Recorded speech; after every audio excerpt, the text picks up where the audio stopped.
Parpadeas. Capturas el instante. La fotografía permite escribir con luz. Basta un pequeño orificio para resguardar mundos. Si quieres conocer experiencias de diversos fotógrafos del Oriente, acompáñanos a conocer sus historias y aprender de ellas.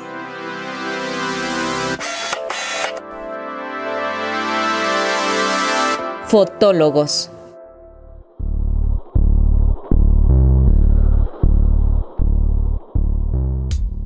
Hola, ¿qué tal? Yo soy Anaid Silva y les doy la bienvenida al programa de los expertos y no tan expertos en el lenguaje de la luz, fotólogos. Y el día de hoy nos acompaña Pablo Tonatiuh. Hola Pablo, ¿cómo estás? Bien, muchas gracias, Anaid. Estoy contento de que exista un programa que esté tan interesado pues, en la fotografía, emocionado de poder platicar de ella. Pues vientos, Pablo, pues vámonos tendidos. Voy a leer brevemente tu semblanza, que no es tan breve, pero para aquellos que nos estén escuchando sepan con quién estamos hablando. Pablo Tonatiuh Álvarez Reyes es director, guionista y fotógrafo de la Ciudad de México. Estudió periodismo en la UNAM y guionismo en el Centro de Capacitación Cinematográfica. Ha realizado diversos trabajos para la organización Circo Volador y es fundador de la productora Cuyo Films, responsable de más de 15 cortometrajes de ficción y del largometraje en periodo de postproducción titulado La Llamada.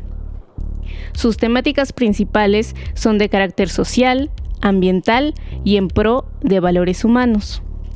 Con su corto Si los memoriales hablaran, ha obtenido el reconocimiento del festival Todos Somos Otros y del programa Dame TV de MBS, así como las selecciones en los festivales Sanate 2013, Contra el Silencio Todas las Voces 2014 y Dogstown 2014. Ha obtenido premios y reconocimientos de instituciones como el Ecofilm Festival en 3 ediciones, la Secretaría de Turismo del Estado de Guanajuato, el INJUVE, los Centros de Integración Juvenil, ExaTV, la Casa del Cine, la UACM, el Festival Todos Somos Otros y Memorial del 68, entre otros.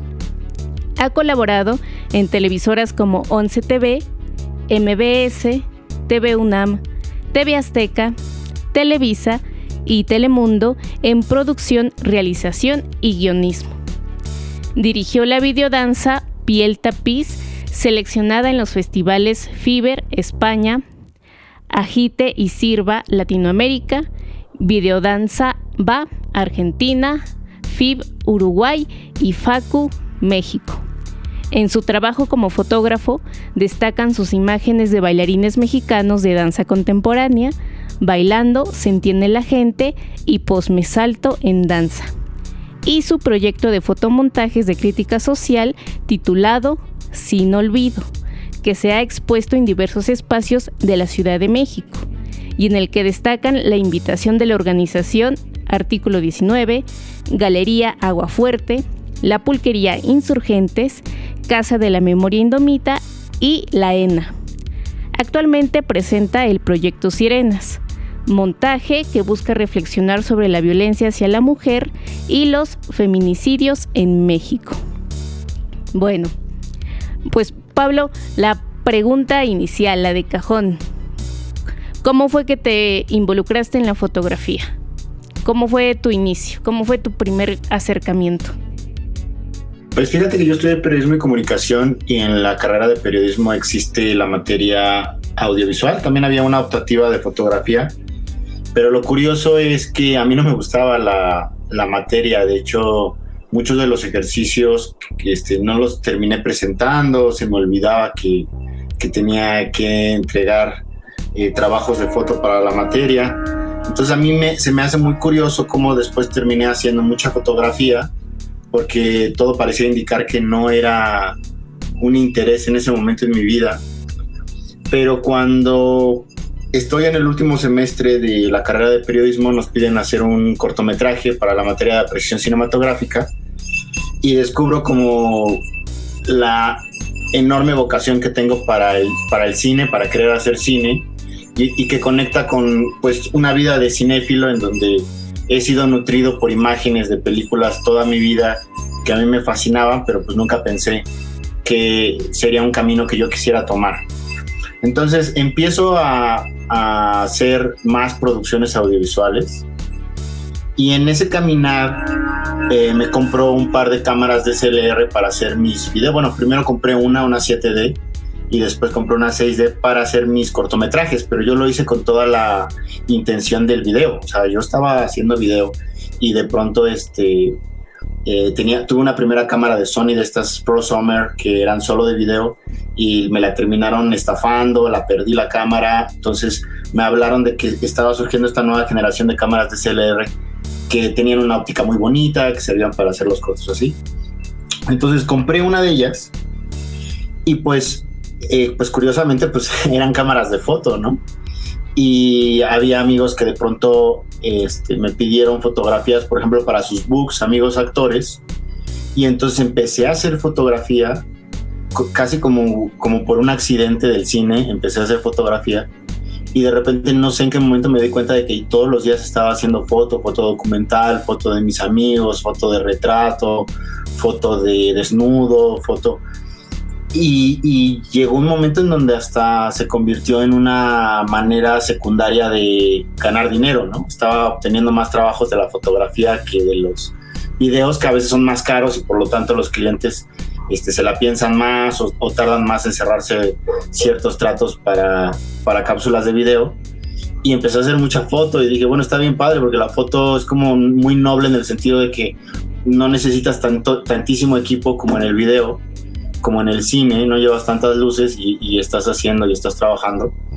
Y de repente pues descubrí que también era una gran manera de contar historias y que también podía hacer fotomontajes y contar historias políticas y sociales y de danza y de otras cosas sin tener que hacer cine. Y entonces pues ahora ya es una vertiente en mi vida tan importante, yo creo que como el audiovisual, el hacer fotografía, y pues así empezó con el cine. Mencionas algo muy interesante que es el proceso por el que todo aquel fotógrafo ha pasado, ¿no? De hacer de todo un poco hasta clavarse prácticamente en algo, ¿no? Desde los que empiezan a hacer fotografía de eventos, algunos de los invitados que nos han compartido que es lo último que harían o lo primero que hicieron y lo último que harían por el trato con la gente, porque no a todos se les da, etcétera, ¿no? En tu caso, ¿cómo sentiste que en tu entorno era bien recibido que tú hicieras esa actividad? Bueno, por un lado, después de haber estudiado periodismo y de haber estudiado cine, sí hice eventos sociales y sí fue un bajón que pases tanto tiempo estudiando en tu vida, o sea, que pases 10 años de tu vida estudiando para que en algún momento tengas que estar compitiendo con gente que no estudió absolutamente nada de lo visual y que tenía muchos más clientes, por ejemplo, para bodas y eventos sociales, y que a veces sus resultados eran muy buenos, y entonces pues era como, ¿para qué estudié tanto? O en qué momento tienes que dejar de competir con chavitos que están iniciando y que por el hecho de poder comprarse una cámara pues ya están teniendo el mismo trabajo que tú, o socialmente la gente te ve igual que ellos, ¿no? Piensan que tú también, pues, o sea, solo sabes agarrar la cámara porque la compraste y no saben que detrás de ti pues hay toda una vida que sustenta el querer hacer esto, el estudiarlo. Y también un poco empecé a estar en paz con ello porque finalmente dije, los resultados son los que tienen que hablar por mí.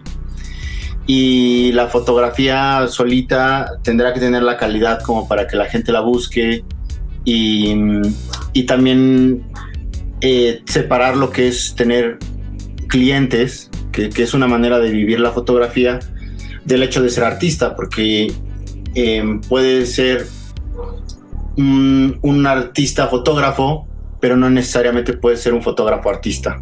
Es decir, hay gente que se dedica a la foto que no necesariamente lo hace con fines artísticos. Yo sí lo hago con esos fines y separo pues ese trabajo, lo defiendo y lo cuido, el poder expresarme a través de la fotografía, del otro trabajo que es el de el hacer foto y el hacer video para el cliente que sea. Y yo no veo clientes chicos. Yo he hecho como unos 26 eventos sociales entre bodas, 15 años.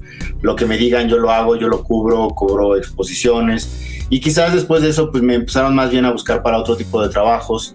Y me da gusto, ¿no? que haya evolucionado hacia trabajar más a fotografía de retrato, fotografía de modelos. Y está bien, pero lo que surja como el trabajo, para mí yo agradezco mucho la confianza de la gente. Y el trabajo artístico, pues ahora es también muy importante para mí, porque yo me di cuenta que el Instagram y las demás redes sociales se estaban saturando de los mismos tipos de fotografía. O sea, siempre son modelos, siempre son fotografías instagramiables de gente en sus vacaciones. No había o no se estaba diciendo cosas nuevas. Entonces, para mí el reto con mi proyecto fotográfico es utilizar la fotografía para que en verdad la gente la vea y sienta que está viendo algo nuevo y que está diciendo algo sobre la sociedad, sobre el mundo en el que estamos viviendo. Y ya no me estoy clavando como en tratar de hacer 100 fotos, sino si solamente es una y me tardo en preproducir esa fotografía un mes, está bien, pero que sea una fotografía que sí tenga algo que decir. Claro. Y ahorita que mencionas justamente estas dinámicas de las redes, de la saturación de imágenes, estas dinámicas de lo que tú mencionaste, ¿no? Que ya no existe algo que dijera Roland, la cámara lúcida, ¿no? La cuestión de ese punto, el puntum tal cual, ese objeto que jala, ¿no? De una fotografía. En tu caso, y retomando la cuestión de estas dinámicas actuales, ¿consideras que la fotografía está pasando en un proceso de no ser desde bien realizada hasta bien observada? Sí, qué interesante lo que planteas, porque pues quizás no había entrado en una reflexión tal cual al respecto, pero sí, no está siendo bien observada. Por ejemplo, cuando una persona en el día a día quiere escapar de esa realidad, mientras va en el metro, en el transporte, va en el scroll, no está pensando en apreciar la fotografía.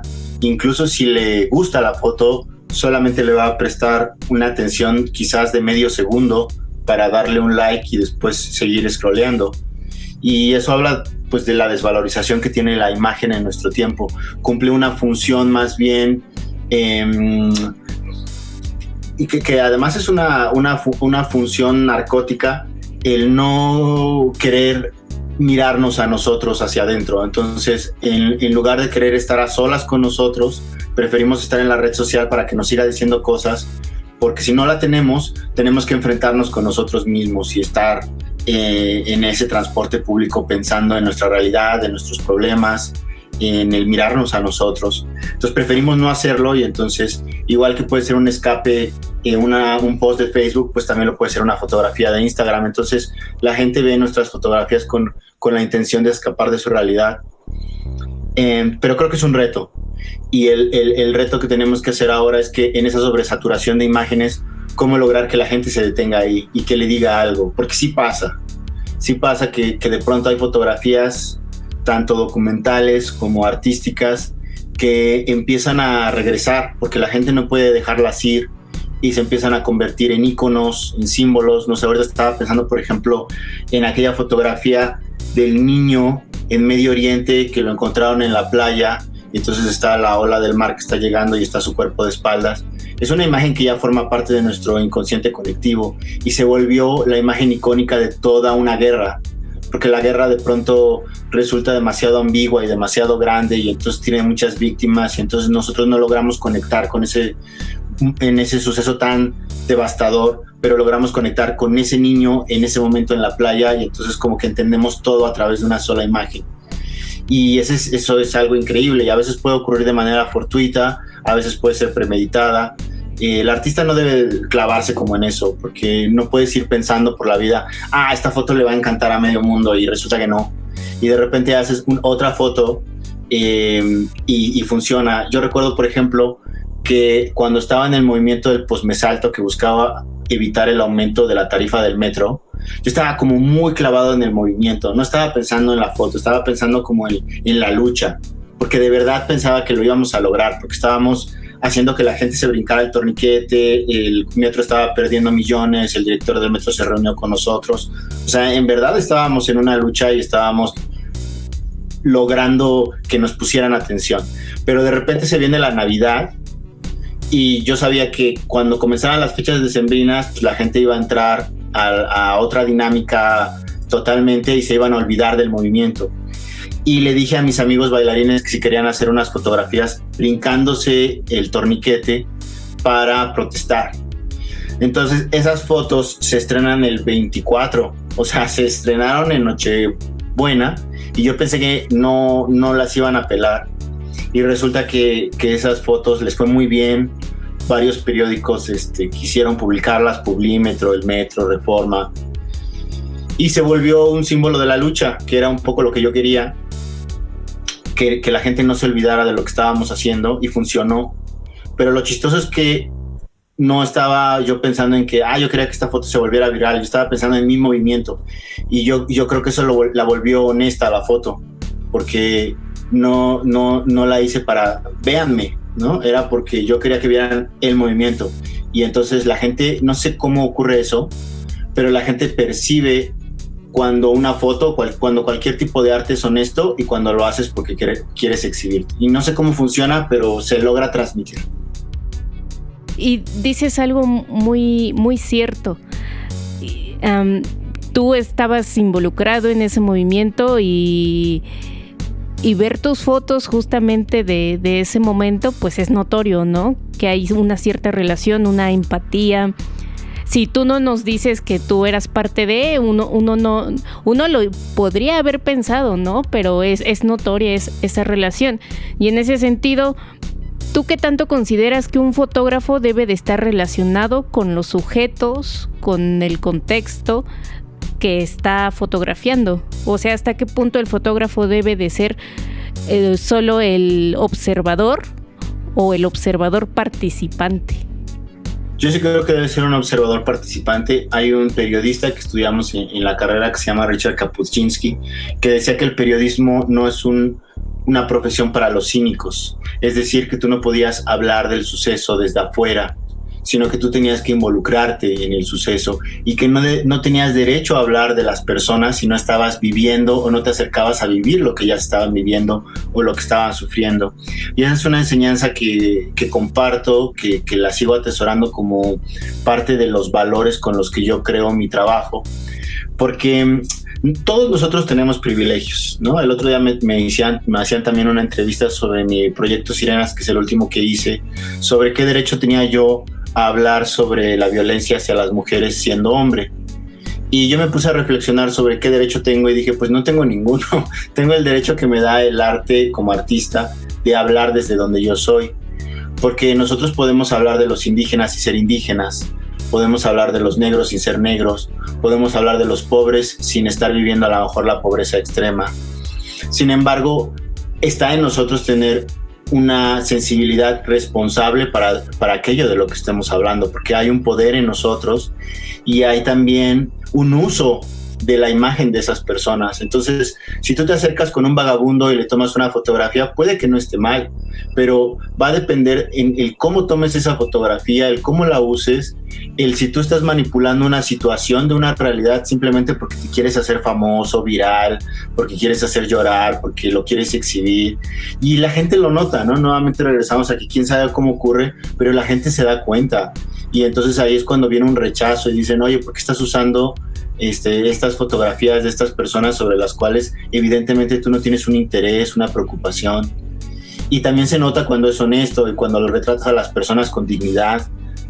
Y bueno, pues supongo que también es una labor diaria y que seguramente muchas de mis fotografías a lo mejor no se interpretan como con el derecho de hablar de los temas de los que estoy yo hablando, pero sin duda yo todo lo que hago lo hago por una profunda preocupación y sensibilidad hacia aquello que estoy retratando porque me importa. Y eso es lo que trata de definir el rumbo de mi trabajo, ¿no? Ahora quiero hacer, por ejemplo, una serie de fotografías que hablen sobre las muertes del capital, porque hice una que habla sobre las muertes del Estado, pero quiero hablar también del papel de ciertas empresas como Coppel, que dejó morir a varias de sus empleadas en un baño porque las tenían trabajando hasta tarde y entonces se quedaron encerradas ahí y no pudieron salir. Entonces es algo que a mí me preocupa. No necesariamente yo tuve que pasar a lo mejor esa realidad de ser un asalariado de Coppel para hablar de ello, pero sin duda sé que tengo que hablar con una sensibilidad y una preocupación de los temas que me importan, y bueno, pues ya la gente dirá el resto. Claro, y en ese sentido, como artista, como fotógrafo, darle esa resonancia, ¿no? Creo que al final, lo mencionas muy bien, creo que a veces algunos artistas creen que hay un público ignorante y un público que no sabe, cuando creo que hay un público que atento y que se llega a cuestionar algunas cosas, ¿no? Y en ese sentido, ¿tú consideras que hay fotógrafos que pueden llegar a lucrar un tanto o abusar un tanto de esa imagen, sobre todo en México, en el caso de, lo mencionaste, ¿no? Los marginales, ¿no? Así tal cual el título, los marginales, ¿no? Las típicas fotos de el vago, de la señora en la calle, del niño en la calle. Me parece que hay fotógrafos que abusan demasiado de ese discurso, que llegan a un punto donde no dicen nada, ¿no? Donde fotos de niños en la calle, fotos del que está en el semáforo, hay muchas. Hay que solamente buscar en Instagram y van a aparecer miles, millones, ¿no? En ese sentido, ¿consideras que un fotógrafo también debe de tener una metodología para realizar cualquier proyecto, cualquier serie, contar una historia visualmente? Sí, completamente. Yo creo que hay que tener una información al respecto de lo que uno está haciendo, porque la pulsión es válida, la pulsión es la primera llama, o si el cerillo que se enciende como de una idea, pero después esta tiene que ser alimentada con la información, porque eso es responsabilidad. Nosotros para Proyecto Sirenas tenemos un marco conceptual amplio, porque primero nos quisimos, antes de hacer cualquier foto, sentarnos a escribir de dónde venía la violencia, por qué pensábamos que existía, hablar del papel de la Iglesia Católica dentro de esa violencia. Entonces hicimos un marco conceptual que tiene hojas y hojas, que lo hice con un amigo historiador, y que para mí es muy importante, porque a lo mejor la gente no lo sabe, y cuando vea una de mis fotografías, pues no va a tener ni idea de que detrás de ello hay toda una ideología. Pero en el momento en donde a lo mejor llegaran a preguntar o lo que sea, yo sé que eso existe y que para mí fue importante hacerlo, porque es completamente irresponsable pues ir y sacar fotografías de cosas sobre las cuales no nos informamos. Sobre esto que mencionas de la gente que toma fotos de los vagabundos y demás, yo creo que la misma historia te pone en tu lugar, porque al tener tantas imágenes de cosas, uno va reconociendo lo que tiene un sentido y vale la pena rescatar, ¿no? O sea, uno ve, por ejemplo, el trabajo de Maya Godet sobre las prostitutas en Tijuana, y hay algo en la sensibilidad sobre la manera en la que Maya toma esas fotografías, que a pesar de que seguramente ella es una persona privilegiada, no lo sé, no conozco su historia personal, pero muchos de los fotógrafos que tienen la posibilidad de exhibir y exponer es porque tienen un estatus económico pues bastante estable, y sin embargo pues no se siente como que es una mirada desde arriba, es una mirada indolente de alguien que se acercó a Tijuana sin conocer, a tomarle fotos a ellas, sino al contrario, se nota como la total preocupación de alguien que se acerca a un tema que realmente le interesa y que está dispuesto a quedarse ahí semanas y meses para seguir trabajándolo, y después sacó este documental de la calle de la Soledad, en donde pues sigue tratando el tema y se sigue notando que es algo que ella trae consigo, ¿no? De la misma manera que probablemente Yo si hablara de mi realidad, que procuro hacerlo en mis fotografías porque están ahí presentes en los backgrounds de las fotografías, los espacios de Nezahualcóyotl, porque yo soy de Neza, y siempre hay un interés en que la gente vea estos espacios para que vea lo que han hecho, por ejemplo, los gobiernos priistas a lo largo de la historia en lugares como Ecatepec, Nezahualcóyotl, Chimalhuacán. Entonces así como de vean lo que está pasando. Y entonces creo que eso se notaría, a diferencia de alguien que pues, a lo mejor llega y solo quiere tomar la foto del perro que está ahí tirado y está sufriendo, pero no hace nada por el perro. Y lo cual también me lleva a otra pregunta muy interesante, que es qué hacer cuando tú ves el dolor como fotógrafo, ¿no? Porque yo, por ejemplo, durante el sismo del 17, yo me acerqué, del 19, perdón, me acerqué a ayudar en el sur y luego me fui a Morelos y rara vez saqué la cámara porque de pronto sentía que no era correcto que si estábamos necesitando hacer cosas, yo estuviera tomando fotos y sentía que no era una necesidad primaria. O sea, que si bien a lo mejor podía visibilizar alguna situación a futuro, en ese momento lo que se necesitaba era cargar piedras y ayudar a la gente. Entonces no saqué la cámara. Hubieran sido fotos increíbles porque vi unas cosas loquísimas y sin embargo nunca no la llevaba, o sea, ni siquiera la llevaba, yo estaba preocupado por otra cosa. Y pues eso ya es una decisión muy personal de cada fotógrafo, el qué hacer con las realidades a las que se enfrenta, si ayudas o no, si tomas la foto o no, ¿sabes? No creo que haya una respuesta cerrada, pero creo que siempre tendríamos que estarnos preguntando qué es lo que hacemos y por qué lo hacemos. Pablo, vamos a un corte y regresamos.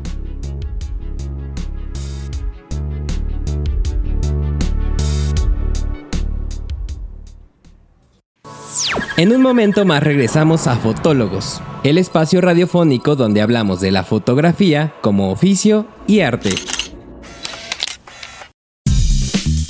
Toma tu cámara, que ya regresamos.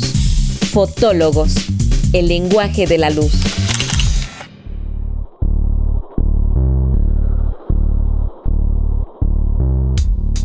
Y ya estamos de regreso con Pablo Tonatiuh.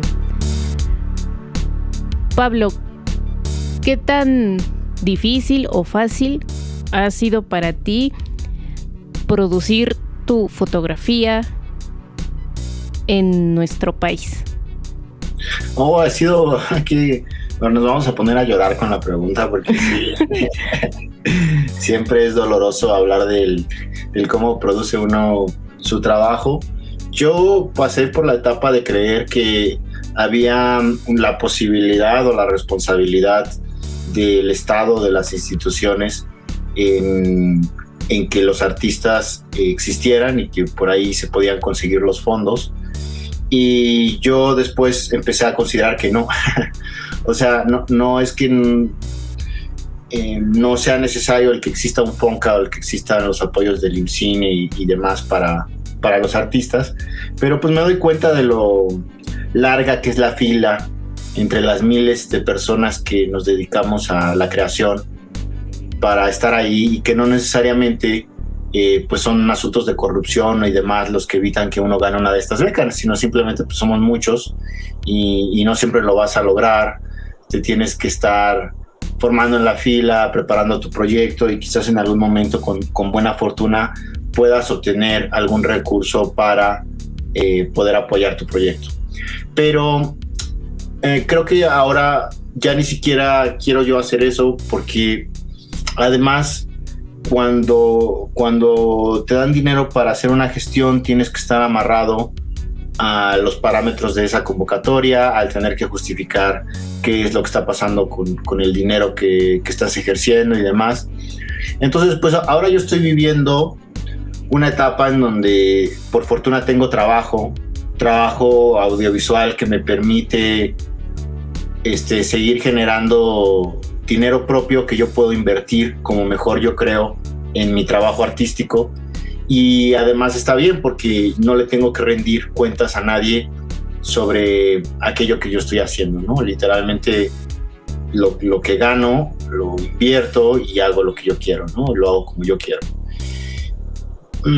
También tiene sus bemoles, por ejemplo, muchos espacios de exhibición. Ahora, por ejemplo, que quiero exhibir mi último proyecto, te preguntan qué organizaciones o qué apoyos tienes para ese proyecto, porque también eso les da sustento. Entonces, pues yo no voy a tener eso, ¿no? Generalmente tengo que decir, no, pues todo esto es completamente autogestivo, lo hice yo con mi dinero, porque creo en ello.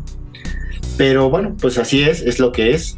Y también de alguna forma está bien, porque el arte que está siendo subvencionado o que está siendo pagado tiene siempre la eterna pregunta de si se está haciendo porque en verdad uno cree que está incidiendo en la sociedad de alguna forma, o porque uno lo que quiere es sacar dinero.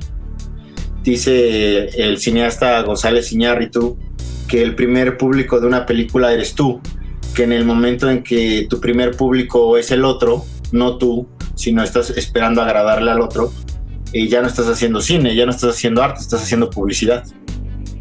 Y yo no quiero hacer publicidad, al menos no con mi trabajo artístico. No quiero que sea un producto de consumo que encuentre a lo mejor ahí una clave que le guste a la gente, y entonces yo me pongo a hacer fotografías para vender, sino que realmente sea algo que exista a contracorriente del mundo, que es algo maravilloso del arte, ¿no? O sea, parece que el mundo nos dice, pues no hay manera de que esto exista porque no nos interesa, porque además toca los intereses de ciertos partidos políticos, de gobiernos, etcétera. Entonces, nadie te lo quiere financiar, nadie lo está pidiendo, y aún así tú lo estás haciendo y existe.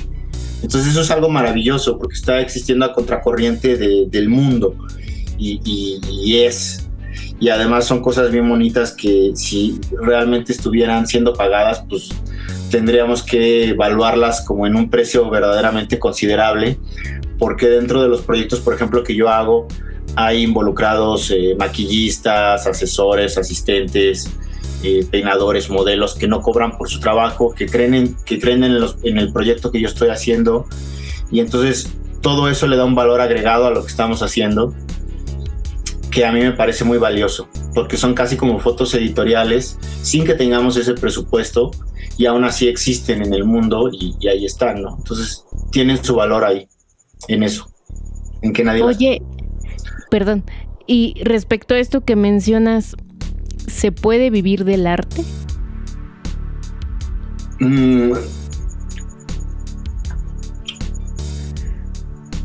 Híjole, no sé. O sea, no sé si hay artistas que estén viviendo de lo que están haciendo, sino más bien siento que hay artistas que están teniendo la consecuencia de que otras personas consideran que lo que están haciendo es comercializable. Pero yo prefiero verlo así. O sea, creo que la comercialización es una consecuencia externa que puede dar sesión o no. Que a lo mejor después de que tú haces ciertas cosas con toda la honestidad de querer crear y no generar dinero, pues por situaciones, digamos, ajenas a ti, de repente pues, se vuelven famosas y hay gente que está dispuesta a pagar grandes sumas de dinero por ellas, ¿no? Estoy pensando a lo mejor en Banksy, que empezó a tomar desprevenidas las calles de Londres con su trabajo, y ahora en ciertas subastas la gente quiere comprar su trabajo en millones de dólares, ¿no? Que un poco a lo mejor va en contra de la misma ideología del artista. Pero pues es una consecuencia, no es su culpa de él, ¿no? Es el sistema mismo que todo lo toma y todo lo quiere convertir en un producto de consumo. Y a lo mejor en ese sentido, pues tú podrás estar viviendo de lo que tú estás haciendo porque pues tú quieres decir algo. Y hay otra persona que dice, yo te doy ese dinero para que tú lo hagas, pero pues yo soy un empresario y lo que yo quiero es comercializarlo. Y entonces a lo mejor ahí se generan como fenómenos en donde ambas cosas son posibles. Pero en algún momento supongo que el artista mismo tendrá, cuando ya llegas a ese punto, tendrá que cuestionarse lo que te decía hace rato, si lo que está haciendo ya sigue siendo puro y lo sigue creando porque le nace, o de alguna manera ya también está en esa negociación con el productor porque se dio cuenta de que el público quiere ciertas cosas y entonces él se las está ofreciendo, y entonces ya no estás haciendo arte, sino estás haciendo publicidad, estás haciendo un producto que entretiene y que le gusta a la gente. Eso es una pregunta que cada quien tendrá que hacerse. Yo en este momento estoy contento con la respuesta que le he dado a mi vida, es decir, yo hago otras cosas, a lo mejor con esas mismas herramientas que son la cámara, para ganar dinero, pero mi arte es puramente para crear y decir, y no para generar una manera de vida. Oye, y platícanos un poco de Sin Olvido. ¿En qué consistió ese proyecto? Eran fotografías de situaciones en donde el Estado había tenido una participación directa o indirecta y que habían provocado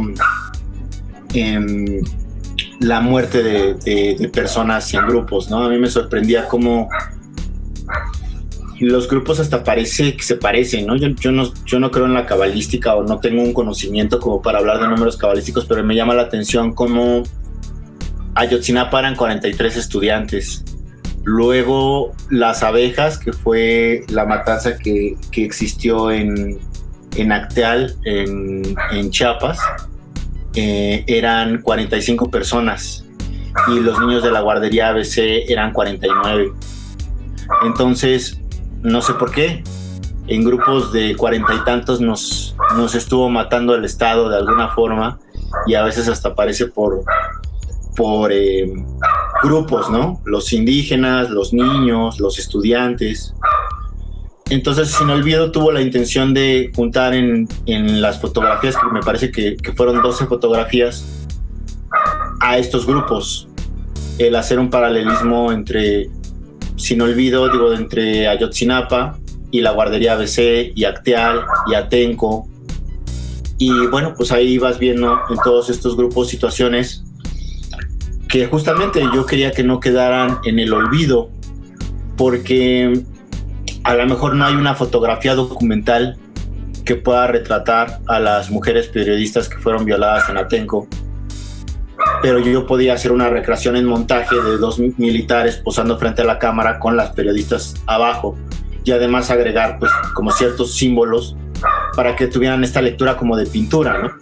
En donde, por ejemplo, una de ellas tiene una libreta para anotar como periodista, pero tiene los ojos vendados. Entonces son como estas ironías que espero que la gente pueda verlas y entenderlas, de la misma manera que en una pintura pues siempre hay una reflexión con los elementos como la calavera, el reloj de arena, que están hablando del tiempo, de la muerte, de la reflexión en la existencia. Entonces eso es lo que yo quise hacer.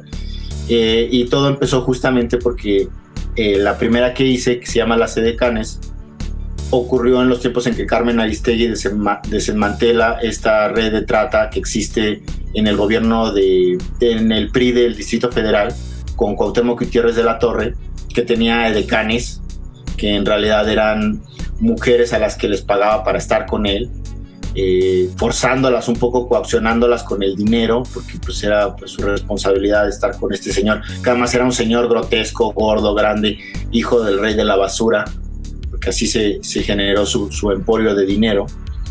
Y en ese momento pues él fue absuelto de todo cargo, y a mí me dio mucho coraje pensar que con el paso del tiempo pues nadie se iba a acordar de lo que había ocurrido con Gutiérrez de la Torre. Y entonces dije, estaría súper padre que existiera un mural. Lo primero que yo pensé es, estaría súper padre que existiera un mural, una pintura, en donde Gutiérrez de la Torre estuviera en el centro con todas estas mujeres a las que trató como si fueran perros de casa alrededor de él, y que la gente la viera, ¿no? En algún lugar así como el metro Tlatelolco, ahí subiendo las escaleras, y que la gente la viera todos los días y que nunca se le olvidara lo que hizo este señor. Y luego dije, bueno, pues a lo mejor no una pintura, pero yo puedo hacer fotografía, no sé pintar, pero puedo hacer una foto. Y también, o sea, surgió de toda la honestidad y la sinceridad de querer hacer una fotografía para que no se olvidara ese tema. Y esa fue la primera foto de Sin Olvido. Entonces, pues, no lo hice pensando en la serie entera o cómo iba a existir todo lo demás, pero fue el simiente el tener la primera fotografía, y después de ahí se desencadenó el querer hacer todas las demás. Oye, Pablo, y en este sentido que tu fotografía de montaje tal cual tú lo expresas, ¿no? Buscas símbolos, formas de, si no representar tal cual el hecho gráfico, pero sí darle un sentido y un símbolo. ¿Tú qué opinas? O más bien para ti, ¿cuál es la función de la fotografía? Por lo tanto, del fotógrafo o fotógrafa. Bueno, nuevamente hay que separar que todo artista, o que hay artistas que son fotógrafos, pero no hay fotógrafos que no son artistas. Entonces, creo que la fotografía en general, a mí me gusta verlo como que somos los guardianes de la memoria. Somos los responsables. Si nosotros fuéramos superhéroes, nos tocaría ser los cyborgs, que ya no tenemos como la mitad de la cabeza y tenemos un lente aquí para guardar un registro de todo lo que estamos viviendo y todo lo que está pasando, porque esa es nuestra obligación desde que se hizo la foto apenas el siglo pasado, que también tenemos que recordar que es un arte relativamente reciente. Digamos, el más reciente pues es el cine, pero antes su antecesor es justo la fotografía, y de ahí, bueno, pues la escultura y la pintura pues tienen muchos más años, miles de años de ventaja de existir. Entonces, en este arte relativamente reciente nos ha servido para que quede constancia de un tiempo, del dolor de ciertos pueblos, de los cambios migratorios de la gente. Entonces creo que todo fotógrafo es guardián de la memoria. Así te dediques a tomar fiestas, sigue siendo las fotografías de un tiempo, y en algún momento quizás muchas de ellas se perderán, pero otras tendrán un valor increíble porque nos van a hablar de nuestro pasado. Y el hablar de nuestro pasado, o sea, quien entiende su pasado entiende hacia dónde va, entiende su futuro. Entonces no puede haber como un oficio más bonito que ser el guardián de la memoria.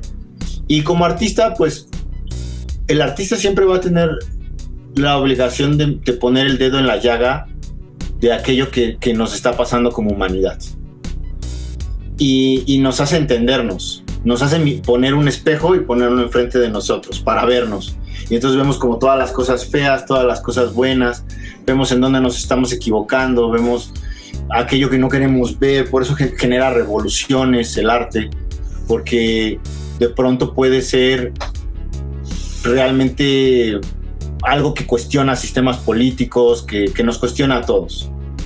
Ese es el trabajo del arte, y entonces si el fotógrafo además es artista, pues tiene esa doble capacidad de ser no solo el guardián de la memoria, sino hacer que aquel que te mire o te haga mirarte en el espejo. Pablo, ¿y tú en unos 10, 20 años, dónde esperas ver tu trabajo? Yo creo que todo el tiempo estamos cambiando de manera de pensar. Antes estaría pensando que fuera en el formato que fuera, pero que para mí era importante que ser recordado, no morir a través de la obra, alcanzar la inmortalidad, porque la gente recordara mis cortometrajes, mis fotografías, que se acercara a ellas y yo pudiera seguir existiendo, dialogando con las personas desde la tumba a través de mi obra. Pero ahora no sé si tiene ese mismo sentido. Conforme me vuelvo viejo, empiezo a sentir que no es mi responsabilidad saber qué es lo que va a pasar con mi obra.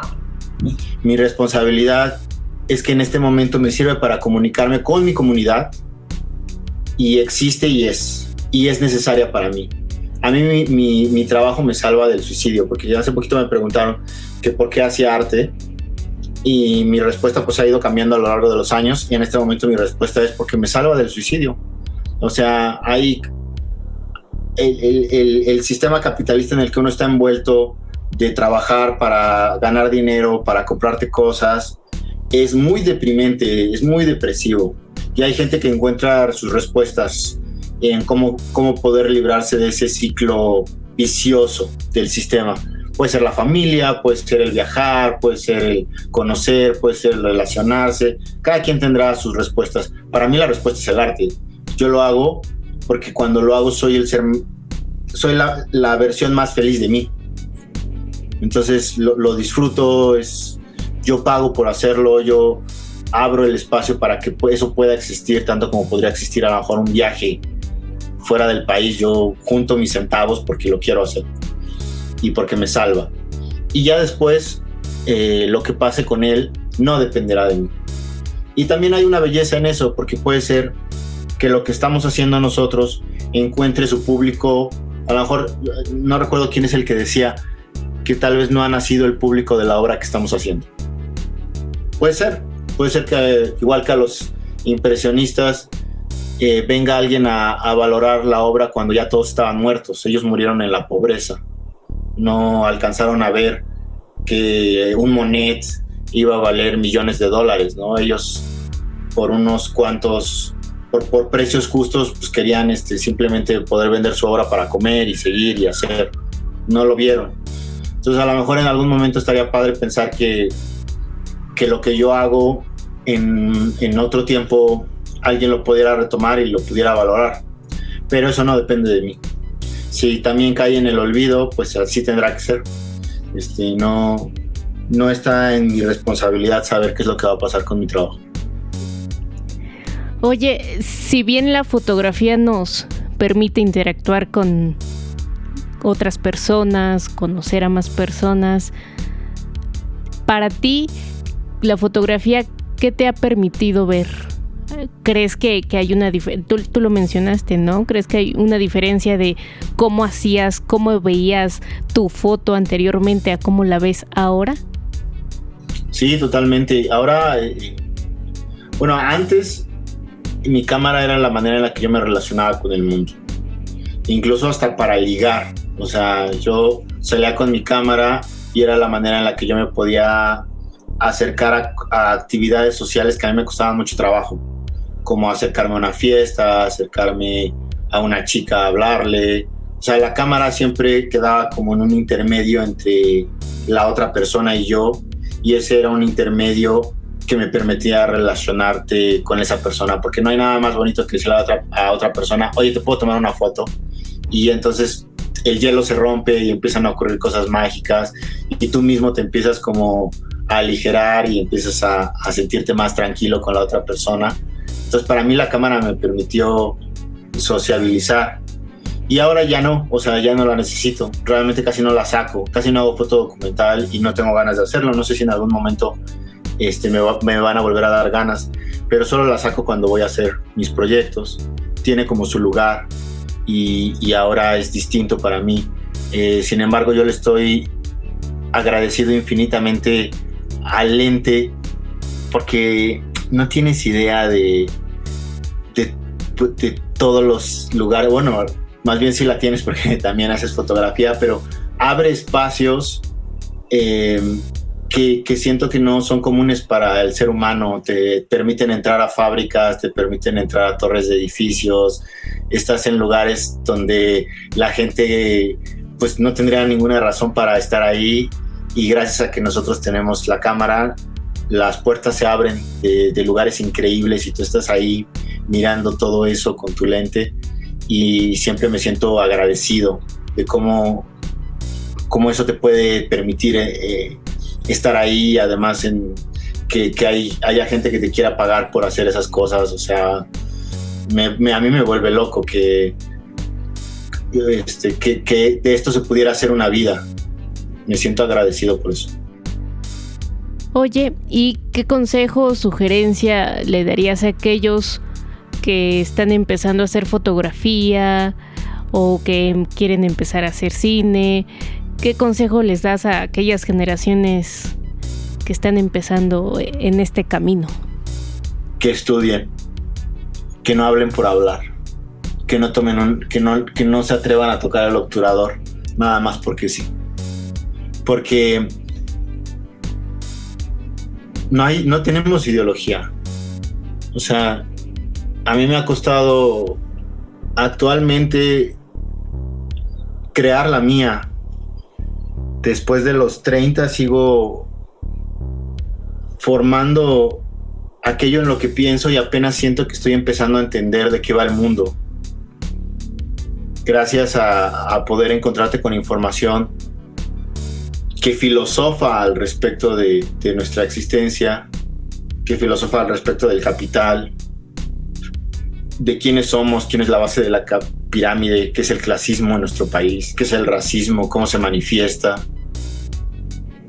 si nosotros somos juguetes del sistema, de las empresas, si en verdad el gobierno qué está haciendo y qué no está haciendo, pero desde un lugar verdaderamente informado.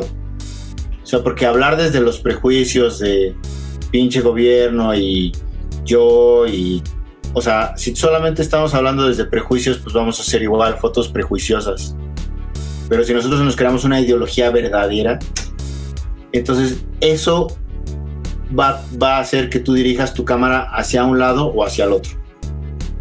Y a lo mejor la gente no percibe eso, piensa que a lo mejor da igual. No da igual. O sea, la ideología totalmente determina el ángulo desde donde tú vas a tomar tu fotografía y todo lo que se va a ver en ello. Entonces, antes de que tomen cualquier foto, pónganse a leer y pónganse a estudiar. Pues vientos, Pablo.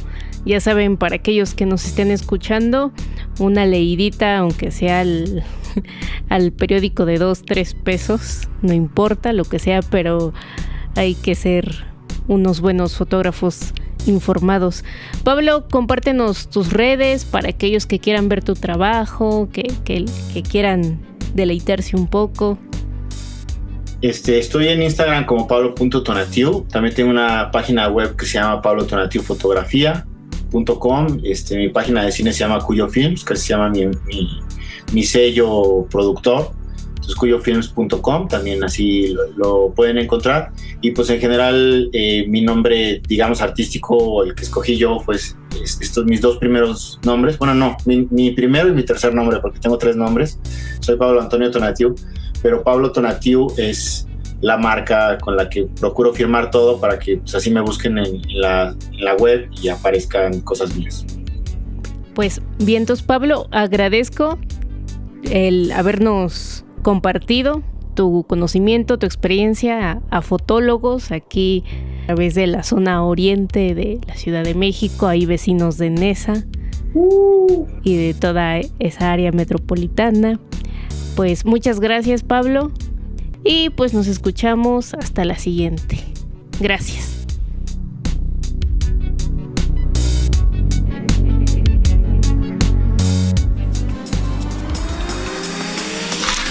Ha llegado el momento de apagar las cámaras. Toma nota de todos los consejos que hoy nos dieron los fotólogos. Nos escuchamos la próxima semana.